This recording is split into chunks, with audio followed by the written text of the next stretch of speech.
Oz Arab media team.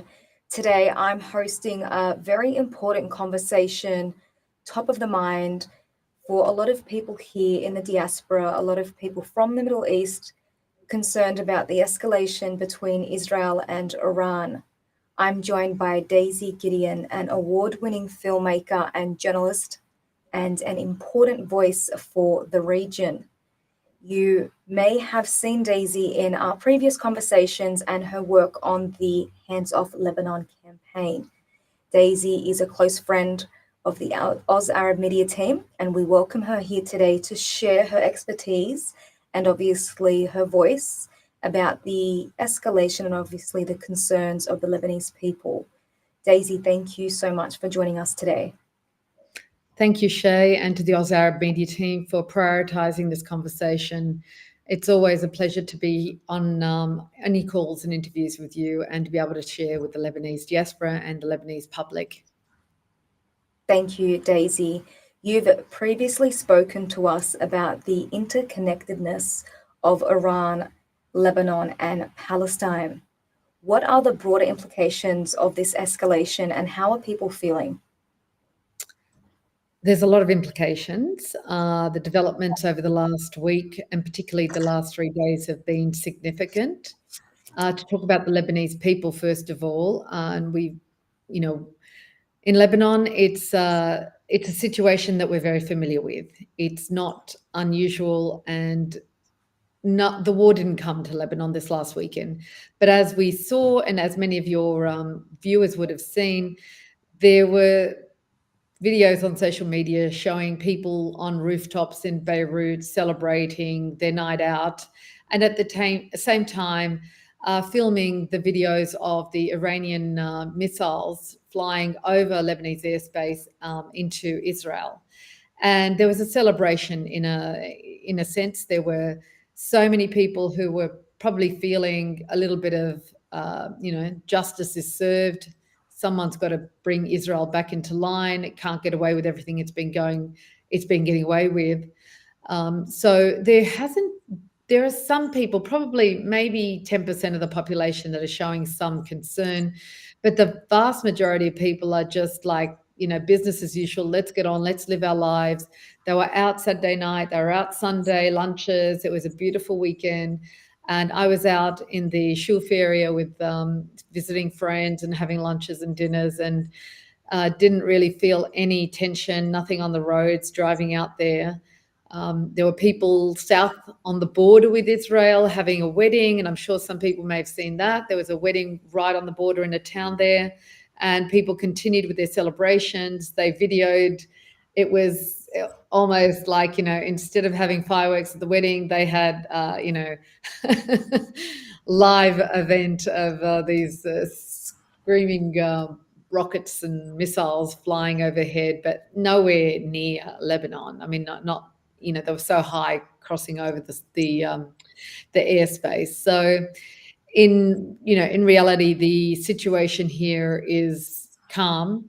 There, has been political discussions over the weekend. There's a great deal of political activity on the ground, with the president calling an emergency meeting on Saturday of the security cabinet and all the security forces to determine how they're going to respond, what they're going to do. And it's very clear that their conversations also with Hezbollah were that there was going to be no retaliation and no involvement of Hezbollah in this, in support of Iran. The Deputy Prime Minister, Tariq Mitri, announced clearly that his conversations with Hezbollah were very, very, very clear, that there was not going to be any involvement by Hezbollah in supporting Iran's, retaliation on Israel. Certainly a very in-depth, obviously, detail of people and their perspectives on the issue in Lebanon. You've spoken about that interconnectedness, like I said before. Where were you when it happened? How did you feel? And share with us a little bit about how things may escalate. So it all started on Friday, and I was, at home and working, and following the news as I normally do. And also over the weekend, as I mentioned, I was moving around, visiting friends. And as the escalation continued, the retaliations continued over the 3 days, we were keeping an eye on it. I felt personally that it was time that somebody brought Israel into line. Now, I am talking about bringing Israel into line because of the last 20 months, 21 months of it annihilating the Palestinians and devastating not only Gaza, but the escalation of attacks on Palestinians in the West Bank, the continued growth of the settlements in the West Bank against international law. And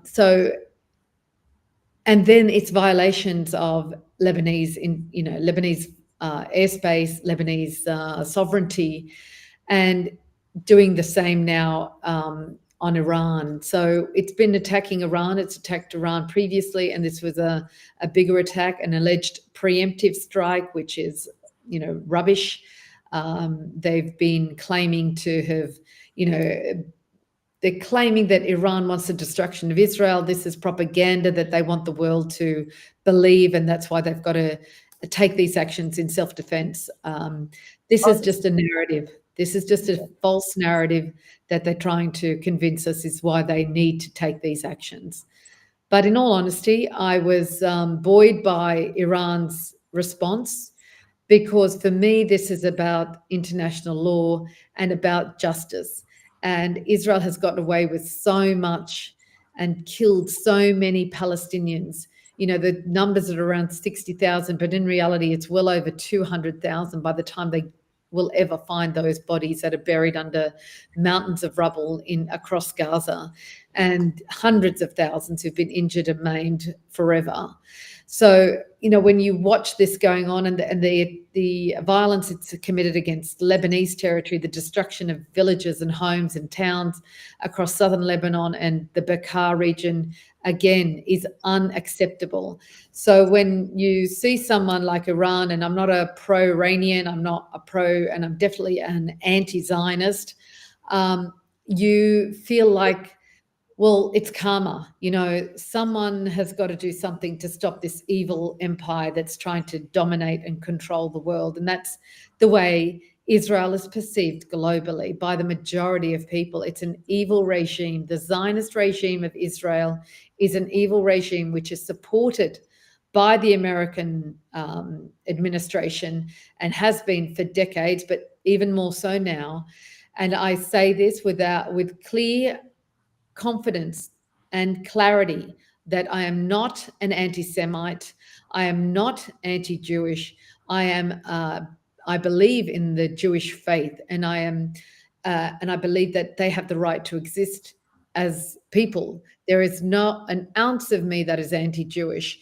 And just to be clear, I am a Semite, and I am one of the people that comes from the Levant region, which are all Semites. So for me to claim, to say that I'm anti-Semitic would be completely inaccurate. But what I am for is international law. What I'm for is justice. What I'm for is humanity. And what we have been witnessing against the Palestinian people in particular, but against many others, is an inhumane act of atrocity and a violation of individual rights. And this is why I speak out against the actions of the Zionist regime that has hijacked Israel. Thank you for that perspective, Daisy. And this is a live interview and a conversation. And here at Oz Arab Media, we welcome respectful discussion and perspectives on the issue. Like I said before, this is top of mind for many people, especially Lebanese Australians right now who are thinking of traveling as well, as they do in summer. Do you see this escalation or these incidents as in isolation, or in your view, do they form part of a longer term strategy?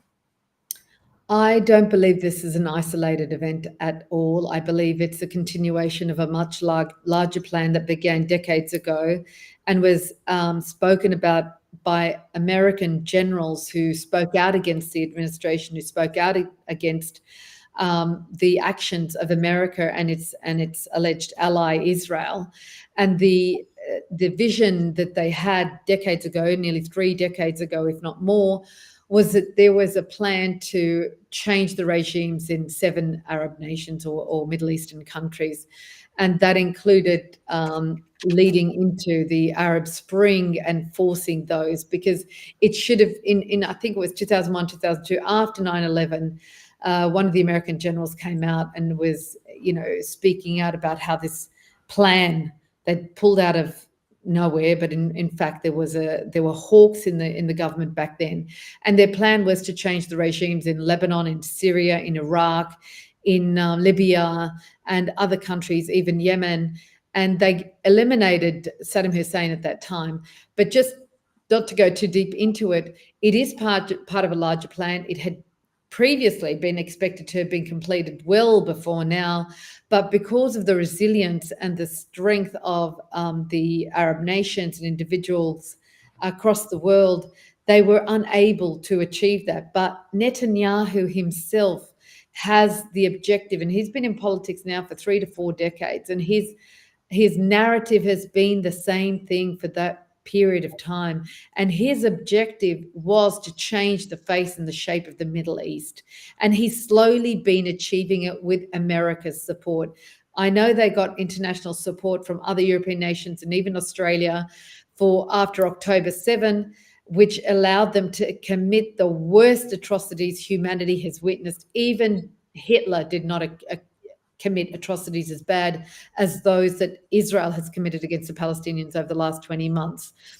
And this is because they've been able to control the narrative in the media, and they can pull the strings of the political leaders around the world because of their strong Zionist lobby that controls governments in America, in Australia, in France, in Germany, in many nations around the world.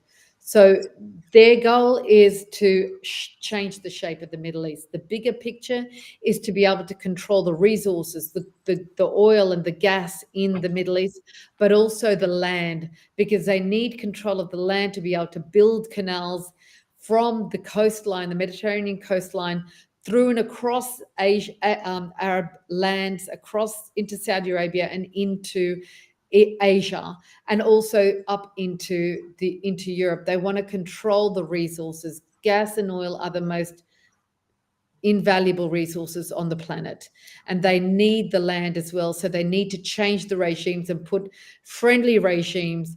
But what happens if they do that is then they can turn it on and turn it off and control the world. This is something that we need to get our head around. America and Israel are trying to control the bulk of the resources of gas and oil, and control the movement of that gas and oil to Europe and to Asia. And if they can turn it on and turn it off, they control the world. And that is the bigger game. Again, a very detailed insight into the dynamics of the Middle East and that escalation, Daizy, and your perspective, obviously, on historic issues and current issues. If we could focus now on Australia, a lot of people know that Australia often walks a diplomatic tightrope between allies like Israel and the United States, and also those relationships that we sustain with Muslim majority neighbours such as Indonesia. What would be your message to the Australian government right now? My message to the Australian government, and I'm sorry, people are calling me all the time because of the situation at the moment. I have got my phone. I'm going to turn it on. Do not disturb again. My take on the situation for the Australian government is that we need to listen to the words of the American government and the words of the Israeli government. And we need to follow that. What they're saying is that they're acting in the interests of Israel or the interests of America, and all power to them. So Australia needs to take that lead and implement that for Australia. What is in the interests of Australia and Australian citizens? It is not to be the puppets of America and Israel. That does not serve the Australian interests. And the Australian people made that perfectly clear, the loudest demonstration they could have made during the elections on May 3rd earlier this year, when they threw out the Liberal Party, landslide victory against them, giving Albanese a mandate to stand up for international law and to stand up for Australian values and Australian interests. Malaysia and Singapore and Indonesia have spoken loudly against Israel, have spoken loudly against the American stance in support of Israel, and have even blocked ships carrying weapons to Israel, not allowing them to dock in their ports. We must consider who our interests lie with, and that is with our region, the Asia Pacific region. This is where our interests lie. And we must remember that that is the policy of other nations, America and Israel. We must take into consideration what is in the best interest of Australia, and that is to look inward and protect our country. And that is what I say to the Australian government. Now, your message to or for the Australian people right now, a lot of people, even if they want to engage or participate in the conversation, won't even know how, or might be scared of offending someone if they have an opinion. Let me take a step back. What would be your message to them, to the Australian people, who right now most would say this is probably nothing that we should be concerned about or not our problem? Yeah. And that is a cop-out. That is a complete cop-out, because this is not about Palestine. This is not about the Palestinians or the Iranians or whomever.